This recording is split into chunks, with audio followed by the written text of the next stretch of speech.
Bien, hemos visto lo que es los extremos relativos y absolutos, cómo encontrarlos. Vamos a conocer lo que se refiere a función creciente y decreciente aplicando el criterio de la primera derivada. Es decir, vamos a estudiar dónde una función crece, dónde una función decrece, estudiando la primera derivada. El teorema indica como criterio de las funciones creciente y decreciente si la primera derivada es positiva para toda x en un intervalo AB, entonces f es creciente en el intervalo cerrado AB. Si la primera derivada es negativa para toda x en el intervalo abierto AB, entonces f es decreciente en el intervalo cerrado AB.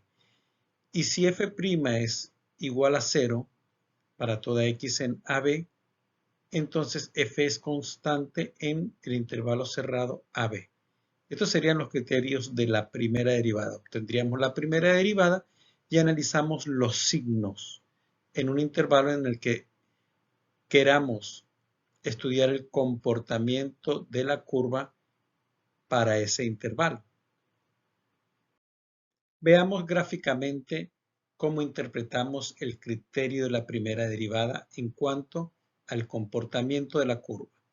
Dijimos en el teorema anterior, si la primera derivada es negativa, la función es decreciente. Gráficamente la veríamos de esta manera. Si en un intervalo la primera derivada es 0, quiere decir que la función es constante, es una línea horizontal en ese intervalo. Y si la primera derivada es positiva, quiere decir que la función es creciente en ese intervalo. Recordemos que el comportamiento de crecimiento y decrecimiento lo leemos de izquierda a derecha en relación a x. Y el decrecimiento, por supuesto, se refiere a medida que x aumenta. Si y disminuye, es una función decreciente. Si a medida que x aumenta, y aumenta, la función es creciente. Como estrategias para determinar los intervalos en los que la función es creciente o decreciente, primero se establece que la función debe ser continua en el intervalo abierto para la cual vamos a estudiar el comportamiento.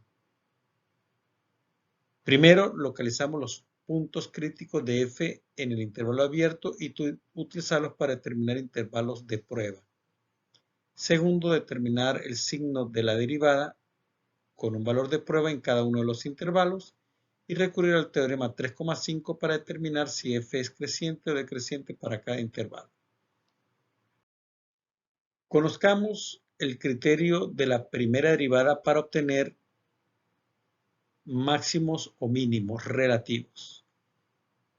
Gráficamente veríamos que si una derivada cambia de negativo a positivo, en C sería un mínimo.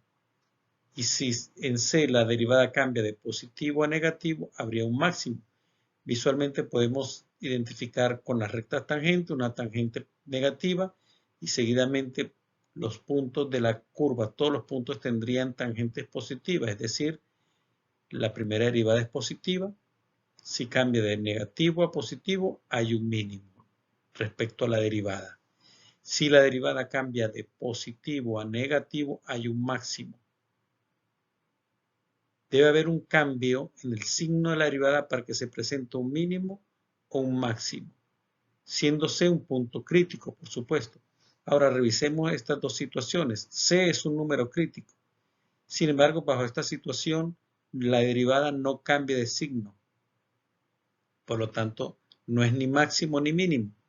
La función siempre fue creciente en el intervalo AB. Acá en C también hay C es un número crítico. Sin embargo, la derivada no cambia de signo, por lo tanto, C no es ni máximo ni mínimo. Necesario que cambie de signo para que sea máximo o mínimo. Entonces, si cambia de negativo a positivo, mínimo. Si cambia de positivo a negativo, máximo. Vamos a ver el ejemplo 2, donde aplicaremos el criterio de la primera derivada. Realmente para este video es el ejemplo 1. Y nos pide determinar los extremos relativos de la función f de x igual 1 medio de x menos seno de x en el intervalo abierto 0 a 2pi. Lo primero que hacemos, derivamos la derivada de un medio de x, expresamos un medio fuera de la función, derivamos x que sería 1, menos derivada del seno, coseno. Igualamos a 0 para obtener o encontrar los números críticos. Despejamos coseno de x, quedaría un medio. Tenemos que encontrar los números de x que hacen que coseno de x sea un medio. Recordemos cómo es la gráfica del coseno.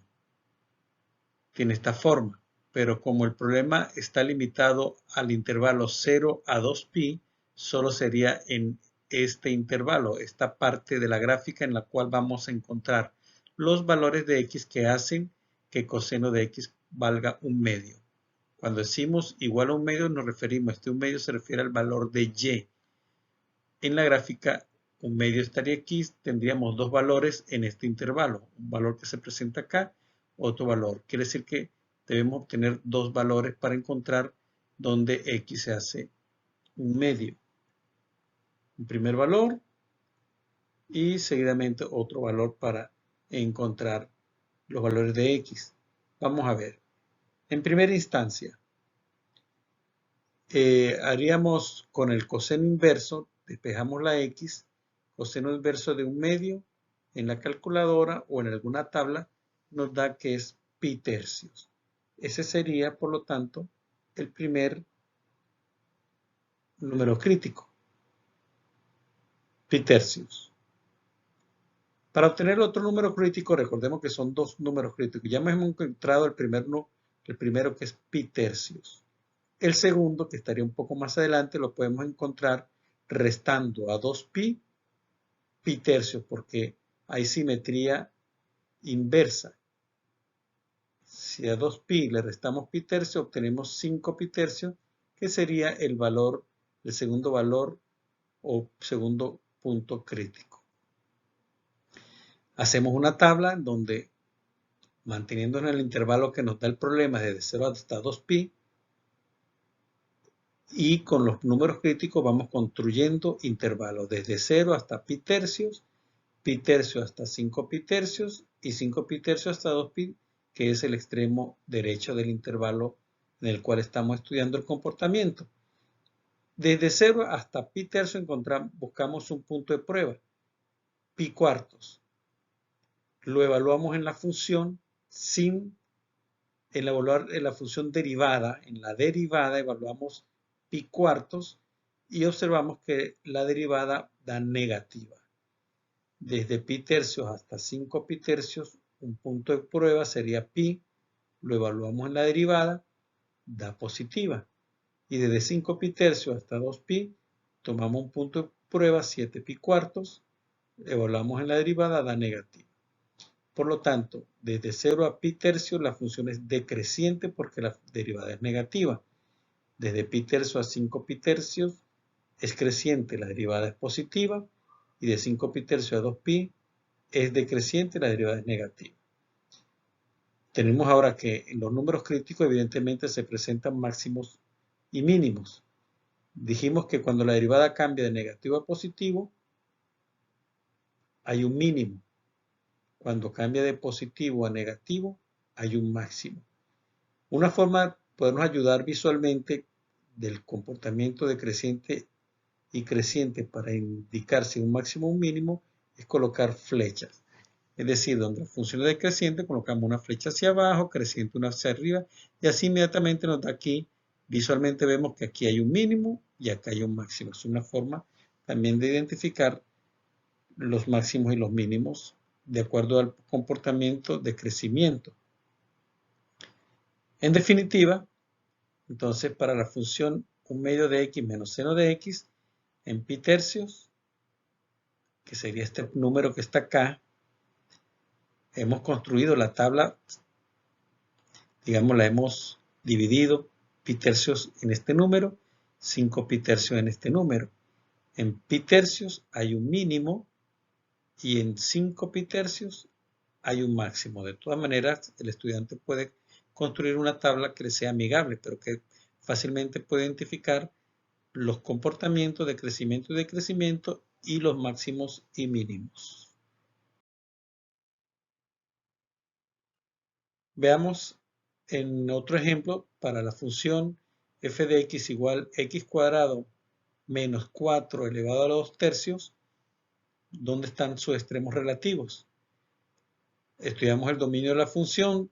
Como se trata de una raíz cúbica, una raíz impar y una cantidad subradical que es un polinomio, el dominio va desde menos infinito a infinito, no hay limitación, puede tomar cualquier valor. Derivamos, bajamos el exponente, restamos 1 al exponente, la base permanece igual, por la derivada interna, que sería 2x menos 0. Ordenamos, simplificamos y ordenamos, quedaría que la derivada es 4x sobre 3 por x cuadrado menos 4 a la 1 tercio. Tenemos que igualar a 0 para encontrar los números críticos.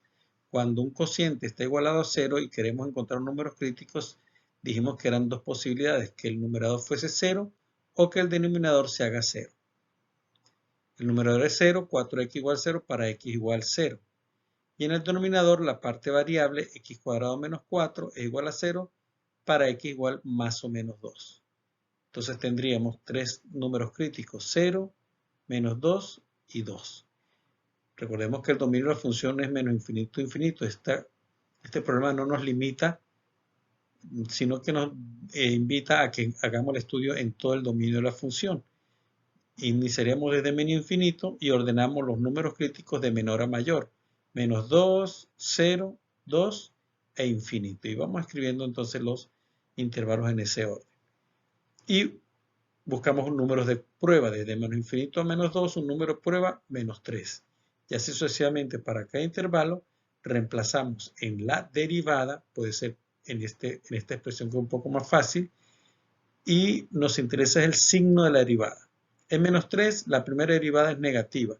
En menos 1 es positiva, en 1 es negativa y en 3 es positiva. Tendríamos ahí decrece, crece, decrece y crece.